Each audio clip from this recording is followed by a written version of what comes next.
Hello, fellow basement dweller.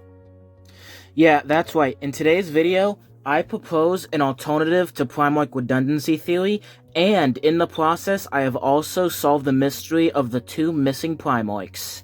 Please enjoy today's video.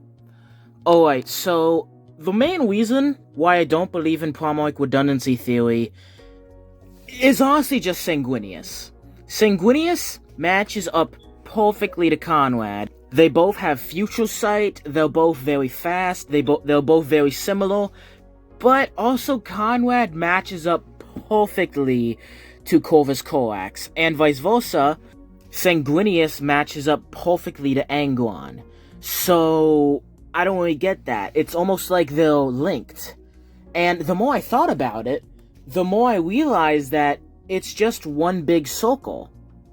And I know what you're thinking. This guy has to go back to the insane asylum. And don't worry, those guys won't catch me again. But, look at this. Look at this. Now, hear me out. Hear me out. This makes sense. Let me explain. Now, let's start out with... Now, where should we start out in the primarch circle theory? And, of course, later on in the video, when we get to them, I will explain the two lost primarchs and what I believe happened to them. So stay tuned. Let's start out with Ferrus Manus. Ferrus Manus, he's a very physically strong individual. He's the second largest and second strongest primarch. He's also a master craftsman. And also, not trying to go backwards, but obviously he is somewhat similar to Perturabo.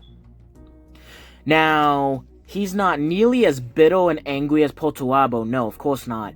But he's not nearly as kind as Vulkan. Vulkan also being the physically strongest and physically largest of the primarchs. And on top of that, Ferrus and Vulkan were actually very good friends. In fact, Vulkan didn't really have many primarch friends. He mostly just hung around his legion and his sons, because he felt that they were better family than... Because he had just a lot better relationships with his sons than the other primarchs. Mainly because even the kindest primarchs would still go on genocidal campaigns, and his sons were the only ones who were like, hey, maybe we shouldn't do that. And thus does an elder child, of course. Now, going into Vulkan, Vulkan is obviously Vulkan. He's very kind, and that's kind of where Ferrus Manus is at. He's not as kind as Vulkan, but not as mean as Perturabo. And Vulkan, obviously very kind, master craftsman, just the best craftsman, the best blacksmith out of all the primarchs, one of the best inventors. And on top of that, he also, similar to his brother Ferrus Manus, has a fiery temple. Now, who else has a fiery temple? Angron. Now, Angron, obviously, very angry, but that anger obviously was synthetic. That was the butcher's nails. Now, do keep in mind, though, that even though Angron did have the butcher's nails, Angron still would have been incredibly angry if he didn't have those butcher's nails. Look at Angron's sons who didn't have the butcher's nails. They were very kind, very honorable, but if they were truly wronged and especially backstabbed, they had the fury of a dragon, very similar to the salamanders. So, if Ferrus Manus is the combination of Perturabo and Vulkan, then the 11th primarch is the combination between Vulkan and Angron. Remember, Angron without the butcher's nails. So this guy would have been incredibly physically strong. He would have been an absolute god at melee, just like Sanguinius and just like Angron. And on top of that, it's entirely possible he would have been a semi-potent psycho or would have had some unique psychic abilities. Now, obviously, the big boy psychos are, up nearby Magnus, but Angron was somewhat of an astropath. He could physically take the pain from people and the trauma, both mental and physical pain, and add it to himself. Now, that's a very strong psychic ability, but Sanguinius also obviously had future sight, but Sanguinius also had an ability that people weirdly don't talk about, where he could essentially will stuff into existence. Like, there's a scene where his ship is falling into an atmosphere, and by all accounts it should be whipped apart, but he essentially willpowers it to stay together. Now, one thing to note about the two lost primarchs is, which one is this guy? Is this the Forgotten or the Purged? Yeah, in case you're wondering, the two primarchs that were erased meaning simply forgotten, just forgot about. And the purged obviously kind of meaning extermination. So forgotten doesn't imply dead to me, it just obviously means forgotten. And purged obviously does imply killed. At least that's how I take it. Now, I believe the 11th primarch wasn't the purged. I believe the 11th primarch, which is brother to Angron and Vulkan, is the forgotten one. Now, there's a few reasons why I believe this. And first reason is, again, look at all the primarchs. Now, although guys like Ferrus and Perturabo are very similar, it's very obviously that Ferrus has more to do with Vulkan, and Perturabo has more to do with Dorn. So, although they do kind of come in groups of two, there's always two people that are very similar. Again, like, look at Curze and Konrad, and obviously, Konrad with Sanguinius, but obviously he has more in common with his sneaky bold boy brother. Now, with that in mind, with, two hyper-stealth primarchs, and then, you have Alpharius there, who's pretty stealthy. There was one thing that's always confused me about the primarch, is why is there only one perpetual? And I don't believe there's only one perpetual, this being Vulkan, of course. I believe Vulkan's brother, the 11th primarch, is also a perpetual, and has the characteristics of pre-Nails Angron, and of course Vulkan. So, I mean, there's a very physically strong, probably one of, if not the physically strongest primarch, who's also a god at melee, who also has the rage of a dragon, and on top of all that, he's a perpetual and possibly an astropath. Now, on top of all this, you might be wondering, well, where is this 11th primarch? He couldn't be killed, he's super strong, where is he? Well, in the dark cells underneath the Imperial Palace, there is a captured subject known as Subject 11. And another thing to note is, Dorn was kind of pissed off at Malcador the Sigillite, the fact that Malcador just erased two of the primarchs. Malcador, wanting Dorn to be of sound mind because this was right before the Siege of Taylor, gave Dorn the lost memories of his two brothers, and Dorn immediately went back and said, take these memories away, I don't want them. If these guys were still alive, the war would be lost by now. So this heavily implies that both primarchs, both the lost and the forgotten primarchs, would be anti-Imperium, or at least anti-Emperor, or were destined to fall to chaos. This also heavily implies that given that Dorn was immediately like, yep, good thing these guys are gone, we were lost. Obviously, they weren't super loyal. Meaning there's possibly the strongest primarch duelist, who's also a perpetual, mind you, just in the Imperial Palace. Maybe he's asleep in a stasis field? I don't know. Because, again, I imagine keeping this guy sentient as a prisoner would be pretty hard, given the fact he has the rage of a dragon like Vulkan. Again, not trying to sound like a broken record, but you get what I mean. So, meaning under the Imperial Palace, there was a forgotten primarch being held over by the Lockwarden Custodian Shield Host, who might possibly wake up in the future? I'm not sure. I really would want to see this guy, but at the same time, I kind of don't, because I want to stay with the speculation. Whew, this video's gonna be a long one. Now, enough with the 11th primarch. You get my theory. Sorry to sound like a broken record and all. Now, obviously, Angron and Sanguinius, both red angels. Just, come on, both red angels. Also, one thing to note is that, obviously, Konrad and Sanguinius have Future Sight. I believe Angron had Future Sight. I just believe he could never use it or tap into it because of the nails. I believe it would have been by far the weakest of the three, but I do believe he would have had Future Sight without the nails. But that's just a theory. A game theory. I'm sorry. Now, obviously, Sanguinius ties into Konrad. Now, obviously, Sanguinius ties in the schizophrenic Batman, Konrad. Now, Sanguinius' Future Sight was only like a few years at most, usually just a few hours or even minutes into the future. Now, Konrad's Future Sight was way better. He could use it in combat much more effectively, being able to see fractions of a second in the future, and could also see decades, if not centuries, into the future. So he definitely had the better future sight of the two. Possibly three. After all, they are how they were made. Do I seriously even need to tell you who is Konrad's twin? Like, come on. It's obviously Magnus. No, I'm kidding, it's Curze. Curze, very similar to Konrad, very stealthy.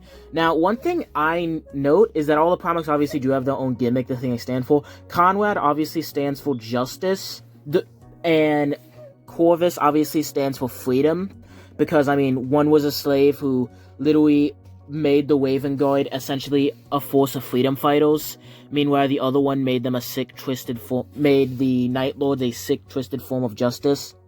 That's just a little way they're similar, because at the end of the day, they're both primarchs of justice, except Konrad is more, that man stole my pulse, I'm gonna skin him alive kind of justice. Of course, that's not what he was meant to be. He was meant to be, an actual justice guy, not the skinning freak he was. And Curze is a justice from oppression. So they're both primarchs of justice in their own way. Now, these two sneaky boys, who else is a sneaky boy? Obviously, Alpharius or Angron. Now, this one is a bit of a gap here, but they are pretty similar. Alpharius, very sneaky, lies a lot. Not too similar to Curze, but I actually feel like Angron is more similar to Curze, because, again, Alpharius and Angron, Alpharius is much more egotistical and much more gloaty, which doesn't really fit that well, but I think Angron is much more similar, both being stealth, sneaky boys. Oh god, how are people gonna take this video seriously? So I would actually consider the primary primarch of Angron and Alpharius to be Angron. I feel like that's who he was supposed to be. Alpharius is way too gloaty, so I'm gonna be using Angron for this example. Now again, the primarchs the primarchs were heavily affected by their childhood, and I feel like Angron Alpharius was supposed to be much more Angron, not as gloaty, not as... Because again, I feel like Alpharius was obviously the weaker link between the two. I mean, what's the use of a stealth primarch? What's the use of a CIA psychological stealth primarch if he's just gonna come out and villain monologue and ruin everything by trying to prove he's smarter than everyone? So yeah, that's why those two are very similar. And Angron kept his cards very close to his chest. Who else did that? The Khan. Jagakai Khan. I am never going to be able to pronounce that right. I've tried a lot. Now, the Khan keeps his cards close to his chest, very wise like Angron, not talking about Alpharius, and, somewhat similar. Not super stealthy, but all four of these legions, the Night Lords, Raven Guard, Alpha Legion, and White Scars, are the three legions that are fine being warbands or fine being chapters. Most people, want the Legion. They want to be in higher numbers, strength in numbers. These four are all fine with smaller, less centralized units. And that's a little reason why I put the Khan there. I will admit, the Khan and Alpharius is a bit of a jump, but they both keep the card close to their chest, and all four of these guys like to have more scattered units. Now, I know what you're thinking. The Khan, next to Smelly Mothman. I'm kidding, Mortarion. Now, I know what you're thinking. Justin, you're an idiot. And you are white. But I'm also an idiot with free time. And that is why I consider the White Scars and the Death Guard to be so similar. Because before Mortarion was united with his legion, the Death Guard, they weren't actually called the Death Guard, they were called the Dusk Raiders, and they were actually very similar to the White Scars. They used, by the way, it's almost impossible to find Death Guard, it's almost impossible to find artwork of the Dusk Raiders, so I'm just gonna use Death Guard art. Just imagine, Grey Salamite, but just imagine White Scars with Grey Salamite. They were very hit-and-run, skirmishy, kind of like the White Scars, but they obviously had the durability of Mortarion. So they were essentially tanky White Scars. They would hit you super fast, super hard, and if you hit them back, nothing would happen. So yeah, super OP. But then Mortarion was like, yeah, you guys shouldn't be speeding around, you should be slow. And so that's why they dropped the Dusk Raiders and became the Death Guard. Also, I did a whole video on how the Death Guard was supposed to be also super strong cycles. This is the video, go check it out when you're done. So yeah, I believe if it wasn't for Mortarion's upbringing of the slow, grinding, mountainous warfare, I believe he would have been a big fan of fast-paced warfare on top of the slow grind. So a guy who's happy with slow tankiness and a guy who's happy with fast assault would have been OP, but he's kind of a petty dick. On top of that, again, I do believe, straight up, Mortarion is the second strongest psycho out of all the primarchs. But he will press his psychic abilities and refuse to use them because he was racist against psychos. So again, you would have had super fast, super tanky space wizards, but instead he just got rid of the space wizard part and the super fast part and just made them tanky. Yeah, F Mortarion. Sorry to go off topic, I just think this is funny. During the Horus Heresy, Mortarion tried to convince the Khan to join him and for them to form like their own renegade party, and the Khan just went, nuh-uh. Now, as I just discussed, Mortarion was a super powerful psycho, but essentially repressed his abilities.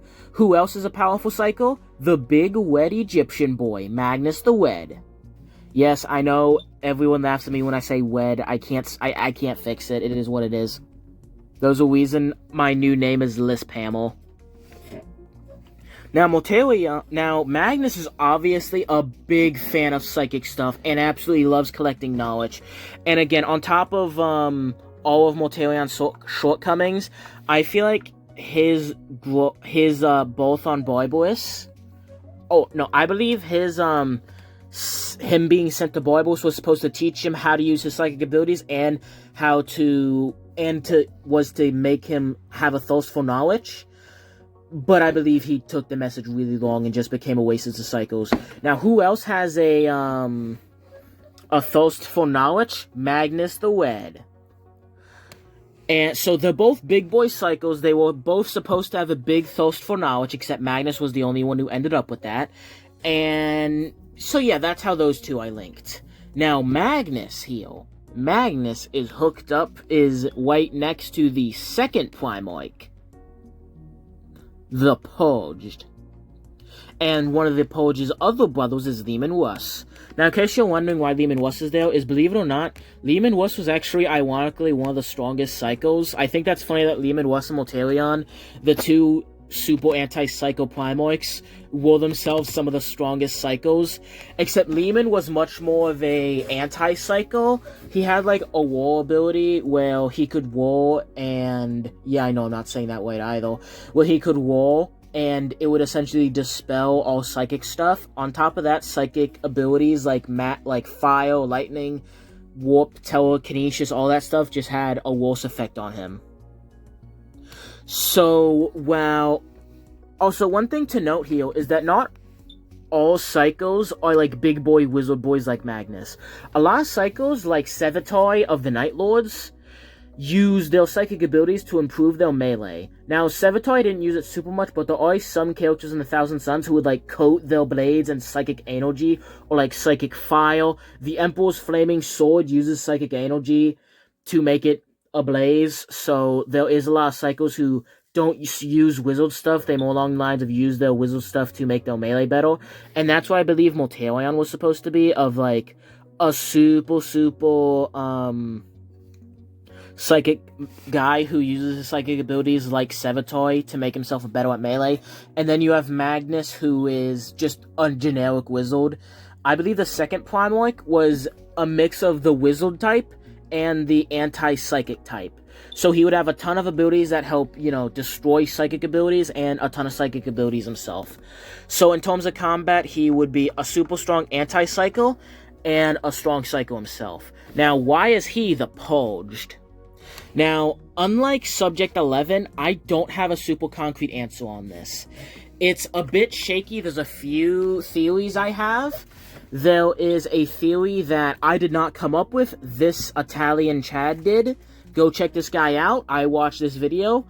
And his theory is that during the One-Dun Xenos genocide, in case you don't know, the One-Dun was a competitor of the Imperium of Man and was almost as powerful as them militarily. And one of his theories is that the Purged was infected by this weird kind of plague warp spawn. I'm not sure if it's a plague or like warp stuff, or even if it's, robotic, kind of like the Mind Shackle Scale, something like that, where during the One-Dun Xenos genocide, the One-Dun had this massive plague that was infecting humans that would infect them and, turn them to the cause of the One-Dun. So almost like a zombie virus, but obviously it wouldn't turn you like Berserker, just more like the Mind Shackle Scales that Ekron used. But again, I'm not sure if it's a biological plague, warp spawn, or whatever. My theory... Anyway, he has his own theories. Please go check out his channel. But there's a few theories you can get from this. A, he was infected by this and obviously had to be put down by his brothers. And so the Primarch's death was erased from the books. And the Emperor Mankind essentially lied and said, oh yeah, he did something really bad, so I had to kill him. Yeah, Edict of Obliteration, only guy strong enough to kill Primarch is me, obviously. And the reason he did this is because you don't need to defeat an empire. You just need to make it bleed. And so the Emperor was terrified that one of his Primarchs was outright defeated by an enemy empire. So not wanting this anti-Imperium propaganda to escape, he'll waste everyone's mind or killed them. Obviously, the Primarchs and Space Marines, he would have wasted their minds. Any civilians would be killed. And that is a possibility on the entire One-Dun Xenocide plague was fake, and that was just people with the knowledge of the dead Primarch. Like, imagine, the Primarch shows up to the system to help free it from the One-Dun. All the people are excited. He's, going around, getting everyone, massive morale boost to the natives of the people who are on the front lines of the One-Dun. He dies. He just gets killed. And so all the people who knew about his existence had to be killed. Now, I don't personally know which one's true. Another theory is that many of his Space Marines were infected with the One-Dun plague, and that he didn't want them to be killed, and so he had to be killed because of that. The Space Marines were infected. One thing we have to realize is that the 2nd and 11th Legions were dispersed and given to Dorn and Guilliman. Also, so sorry I'm this late into the video and haven't given a good reason on why the 11th Primarch would have turned traitor. I'm sorry to rewind the clock and everything, but, he could have been the pacifist Primarch. A lot of people feel like there was some sort of pacifist Primarch, and so it's entirely possible that he was given his legion, or before he was given his legion, he hated the Emperor, he thought his conquest was dumb, tried to stop him. Obviously, being a perpetual, they couldn't kill him, so they just imprisoned him in stasis, and after that, they dispersed his legions to obviously Dorn and Guilliman. Sorry for that side tangent, back to the main thing. So yeah, again, I believe the 2nd Primarch was either killed during the One-Dun Xenos genocide, or was infected by that weird plague during the One-Dun genocide, and subsequently purged by probably Leman Russ. Either way, he died during the One-Dun Xenos genocide. And any of his Marines who weren't infected, or who weren't killed during the genocide, were obviously given to the Ultramarines and Imperial Fists.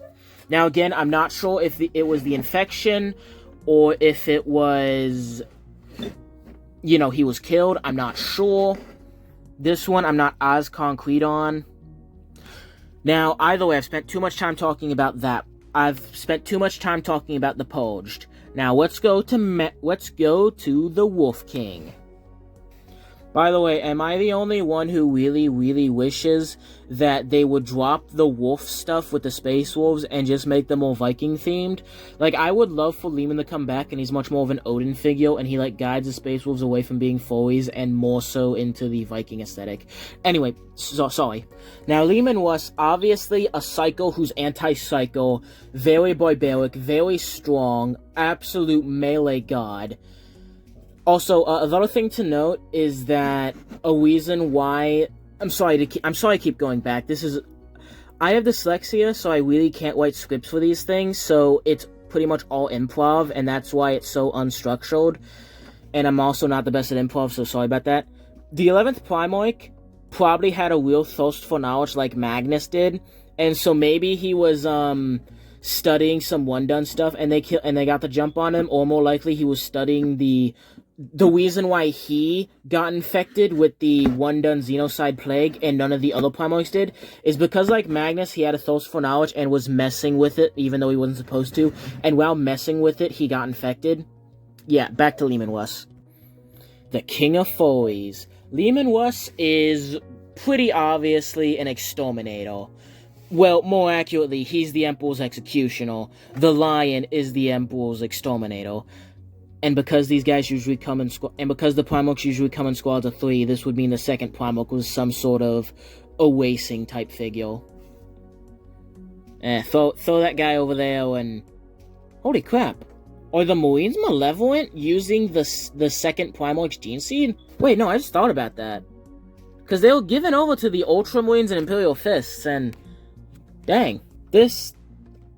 I'm actually just thinking about that. What if the Marines Malevolent aren't using Death Guard or Iron Warrior? What if their weird combat doctrines and insane hatred and violence is just using the gene seed of the second Primarch?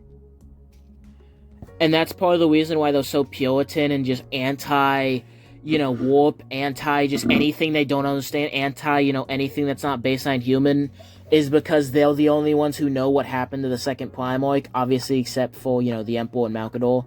They're the only ones left alive who knew. Or what if they don't even know, they just have, basic stories on... Or what if they don't know, but the culture of the founders who did know is why they're the way they are?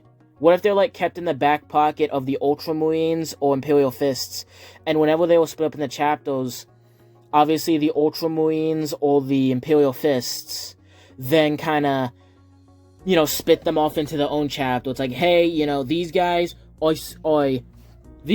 obviously Ultramarines, quote unquote, but yeah, since we have to split up in the chapters, and these guys obviously use the second Primarch's gene seed, which is make them have their own chapter, and that's why they're so weird. Huh. Anyway, they'll probably Death Guard or Iron Warrior, who cares? Now, moving on to Leman Russ. Leman Russ, not too much to say about him. He's a giant furry. I'm sorry, Space Wolves fans, please don't kill me. Leman Russ, obviously, he grew up on a very feral world, and he is obviously very similar to the Lion. They are, honestly, to God, always compared to each other, except they have some, Gork and Mork stuff where the Lion acts like a nobleman to hide his ferocity, and the Wolf King hides his nobility with his ferocity. So yeah, the two of them are obviously brothers. They're both very similar. Again, the Lion is the Emperor's exterminator. The Leman Russ is the Emperor's executioner. And this obviously... Now, the Lion is obviously the first Primarch. He is the most generalist Primarch. Leman Russ is much more specialized, even though the two are similar. Now, who else is a very, very generalist Primarch who's really good at everything? Obviously, Horus Heresy. Obviously, Horus Lubercal. Horus Lubercal and the Lion are not immediately super similar, but hear me out for a second. They're both all-purpose generalist Primarchs, and in my opinion, the Lion was supposed to be super, super charismatic. Now, again, I know what you're thinking. The Lion, people joke that the Lion has autism and social anxiety. Now, the Lion spent 100-ish years in the woods just fighting off random demons. Obviously, he's not going to have the best social skills. I believe that if he was immediately found by the knights on his planet, he would have been incredibly charismatic. As opposed to Lorgoy and Horus. As opposed to Horus, who almost has godlike charisma, I believe that the Lion was supposed to have very gentlemanly, British, Southern gentleman-style charisma, that was supposed to be very calm, very personable kind of charisma, not the absolute magic charisma that Horus had. Of course, obviously, he didn't have that because he spent so long in the woods. Both spent too much time outside. Now, again, obviously, the Lion and Horus had their differences, but both were the number 1 and number 2 pick for War Master. Both of them very similar. Both of them very, very close to the Emperor. Obviously, the Lion is close. Obviously, the lion is much more similar to the emperor, but there's a reason why Horus was the favorite son. Obviously, not as similar to the emperor as the lion, but again, he's still up there. Now, he's very all-purpose. He's a great general, great diplomat, good leader, pretty much good at everything like the lion. They're both very all-purpose. Obviously, the lion is the king at all-purpose primarchs. He's the best. He's not the best stealthy guy. He's not the best at anything except maybe swordsmanship, but he is just so versatile. Horus, very versatile as well. Now, Horus. Now, we're on to Horus. Who is Horus's twin? Horus is a super charismatic bald guy. Who else is a super charismatic bald guy? Obviously, Dwayne Johnson. Dwayne Johnson is very similar to Horus. Okay, I'm kidding. Obviously Lorgoy. Both of these guys have supernatural charisma. Literally, just they can talk to you for a few. I swear, if these guys were real, these are the kind of guys who could convince you to join Scientology. These guys could convince the Pope to join Scientology in like 5 minutes. That's how good their charisma is. And again, Lorgoy was, joked about being this, priest. He's one note, he's a priest and all that. But again, the Word Bearers all in all were one of the more versatile legions. They didn't put all their eggs in one basket. They weren't the best at stealth, they weren't the best at sieging, they weren't the best at, assault, but they were pretty good at everything. And on top of that, they also had really good drip, and again, great charisma, and wonderful people skills. Not just convincing people, not just diplomats, but actually ruling over people. Of course, obviously, it was much more. Obviously, underneath the Word Bearers, separation of church and state didn't exist. Who else was very charismatic, serviceable to people, and was also a great empire builder? I am, of course, talking about Fulgrim, the Phoenician. You guys thought I was going to say the Blueberry Man. Now, neither of these two used a lot of brute force. Both of them were incredibly charismatic. Both of them were very good rulers. Obviously not as good as some other people, wonder who. But again, both of them, 9 out of 10 rulers. And only 9 out of 10 because a certain Papa Smurf exists. Compared to normal humans or the other primarchs, 10 out of 10. Now again, one of them was more of a picture perfect city, that everything is beautiful, all the hedges are trimmed, everything is just ornate, beautiful, and the other one's much more of a religious kind of culture. But again, both very functional societies, both very similar. Now, who is the Phoenicians' twin? It's obviously Guilliman. I mean, come on. Or should I say the Phoenicians' other twin? It's Guilliman. If you were to take McCrag and then the homo to Guilliman and swap purple and blue on both sides, you wouldn't be able to tell the cities apart. Both cities, all the trains are running on time. No one is hungry. All the hedges are trimmed. Everything is perfect. Now, the Phoenician city is a bit more beauty-based. Obviously, beauty is much more of a concern, while in Ultramoy and obviously McCrag, everything is, more taxes. Everything is more, works more like a clock, if you get what I mean. One's more of the internals, the functions of the clock, and the other is the external and beauty of the clock. But again, it's still, both cities will still a picture-perfect clock. And again, both of them very charismatic. Now again, when it comes to the primarchs, Guilliman has much more realistic charisma. He can't talk to you for 5 seconds and convince you to join Scientology. Obviously, that's just a joke, but you get what I mean. But again, Guilliman is still super, super charismatic, although not as much as, like, Fulgrim. But both of them, great empire builders, great, just kind of all around. Like, again, the Phoenician and the Emperor's Children... Like, again, the Emperor's Children and the Phoenician himself were much more, like, perfect as in warriors, perfect as in beauty, while the Ultramarines were more perfect as in combat doctrine, perfect as in logistics, but again, both very similar. And again, up until the Heresy, both of them were incredibly close to the Big E, until Fulgrim picked up the dang penis sword. Now, Guilliman. Who is Guilliman's twin? Obviously, Dorn. Dorn and Guilliman were the two best Empire builders out of all the primarchs, objectively. And on top of that, Guilliman will mark that the only primarch who had foresight the same way he did was Dorn. And no, Konrad Sanguinius, shut up. I'm not talking about future sight or foresight as in, I can see the future. I'm talking foresight as in, okay, what is the Imperium going to be like in 1,000 years? How can I plan for it? How can I ensure that a little horse heresy doesn't happen? How can I ensure this? How can I ensure that? That's where these two guys' foresight comes into. It's an actual, realistic foresight, not seeing into the future. Both of them, great Empire builders, very similar, and both legions worked side by side until after the heresy, and Dorn got butthurt that he had to break up his legion. Also, I just gotta say, F you Dorn, Space Marine legions are awesome, and if it wasn't for you being an idiot and essentially shadowing your legion on Perturabo's Pillow Fort, we'd still have legions. Because Guilliman wouldn't have been able to break them up.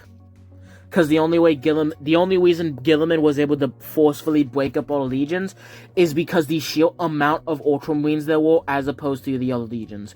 So he was essentially able to bully the other legions into breaking up. And the only legion at the time that still had their Primarch and still had the numbers to say no to the Ultramarines were the Imperial Fists, but there was that Iron Cage incident where 70% of the legion was killed because Dorn put on a stupid pen glove. Now, besides that, both of them very similar, very good Empire builders, get along very well. I don't really have too much to say, it's just kind of obvious that the two are very similar. Now, this is going to be a real head scratcher, and just hear me out when I say this is kind of a big gap here. Dorn and Perturabo. Now, hear me out. I know these two have nothing in common, but hear me out. Iron Warriors, best at sieging. Imperial Fists, second best at sieging. Imperial Fists, best at fortifying. Iron Warriors, second best at fortifying. Iron Warriors, second best mechanics. Imperial Fists, third best mechanics. Again, hear me out. I know this is a stretch, but I feel like the two legions are somewhat similar. And I feel like the two brothers are somewhat similar. So yeah, though this is the almost forgot. Who does Perturabo remind you somewhat of besides Dorn? Ferrus Manus. Again, come on, Ferrus Manus. And again, so let's look at the kind of blocks we have here. We have the Empire builders, this being Logoi, the Phoenix, Guilliman and Dorn. Then we have the builders / mechanics. This would be Dorn, Perturabo, Ferrus Manus, and Vulkan, and possibly the second Primarchs. Well, I should say builders, inventors, so on and so forth. And blacksmiths, of course.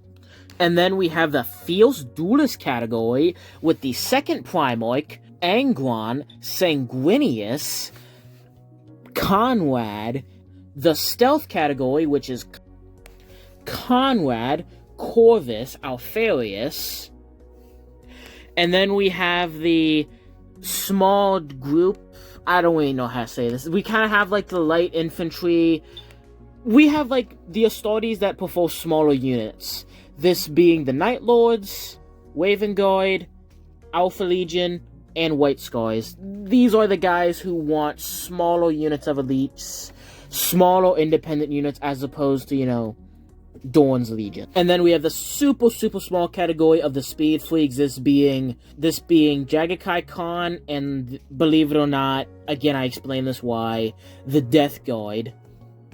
And then we have the Psychos, or the Anti-Psychos, being Mortarion, Magnus, the 11th, the second Primarch, and the Wolf King. This also goes into the Exterminators / Executioners, being Mortarion, Magnus, second Primarch, Wolf King, and of course, the Exterminator, the Lion.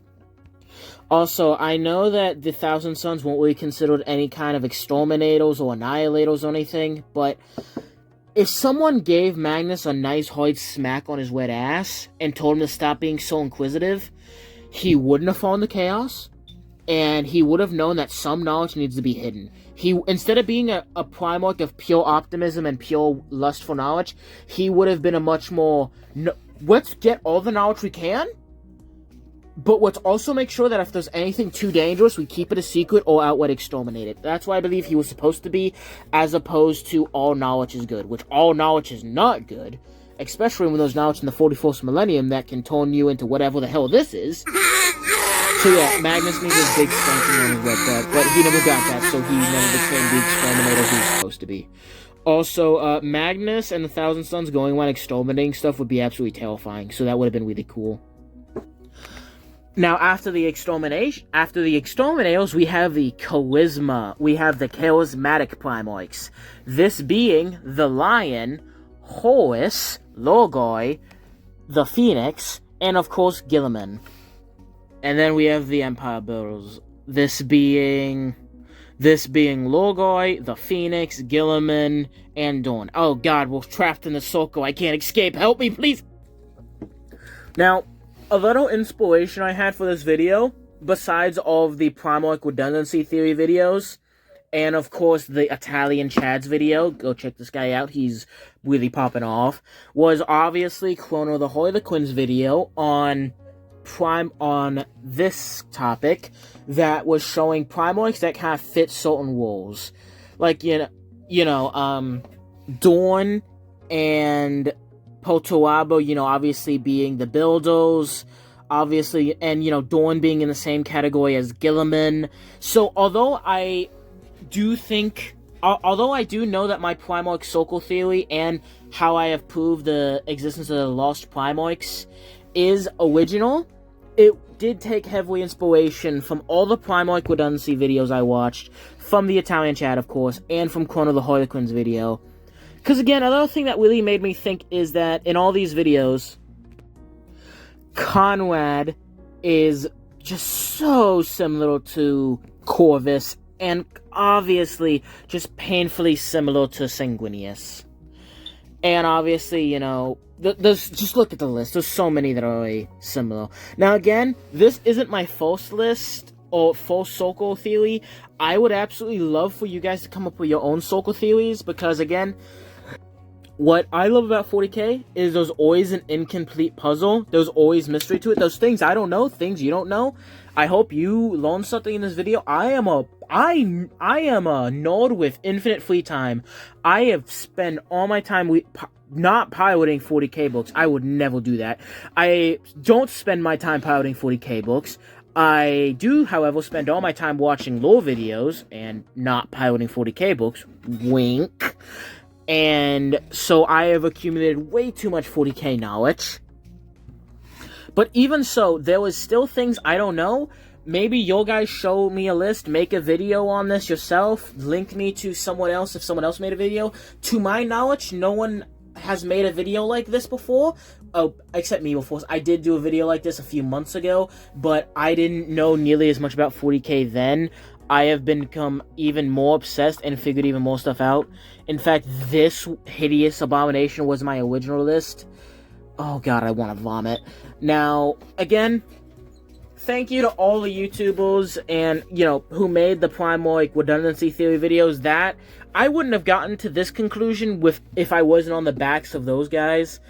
I hope in the future that the Harlequin, Arthur Bones, all those guys make videos on Primarch circle theory as opposed to Primarch redundancy theory. I really hope this video reaches them somehow. I really hope this pops off in the community. And I really hope that people understand where I'm coming from and think that I am correct, or at least onto something. And they don't call the insane asylum to lock me away again, because that's where I belong. Alright, now to wrap things up, before I go, I gotta say there are a few flaws with the list I came up with. Now, the first thing is that for my first list, the Phoenix, Fulgrim, was right next to Vulkan. And obviously that's because Fulgrim was kind of a blacksmith inventor, and on top of that, both Vulkan and Fulgrim were incredibly kind two of the kindest primarchs to just normal baseline humans.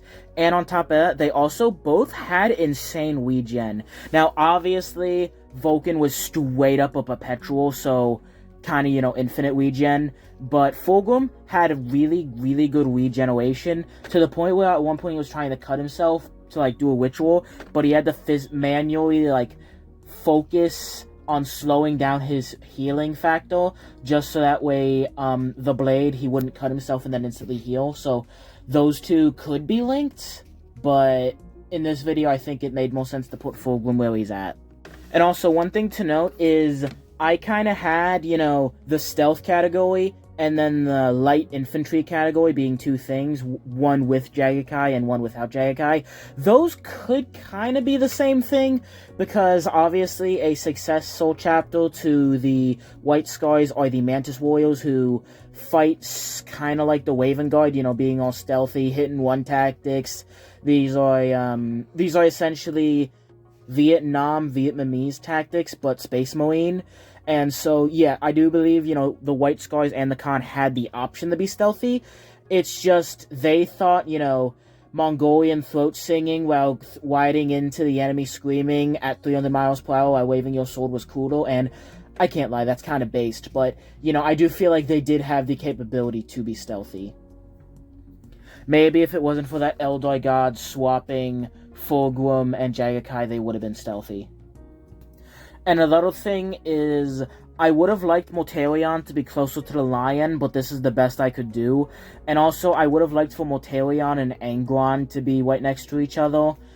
And I would have liked for Sanguinius to be closer to Magnus, because they're both super OP psychos. So the list isn't perfect, but it's the best one I could come up with. Please make your own list. Leave all of your thoughts and opinions down in the comments below. And I will see you in the next one. Also, this might be the last video while my name is 40k Topics with Justin, because I will be changing it to Lisp Hamel soon, because of, well, Magnus the Wed. Obvious reasons. But I'm not sure if I'm gonna change it now or until after my next video. Leave your opinions if you think that's a good idea down in the comments. Bye. And also, I'm sorry, this is my third outro, but really, I appreciate you so much for sticking around. Thank you so much for all that you do. God bless you, and have a wonderful day.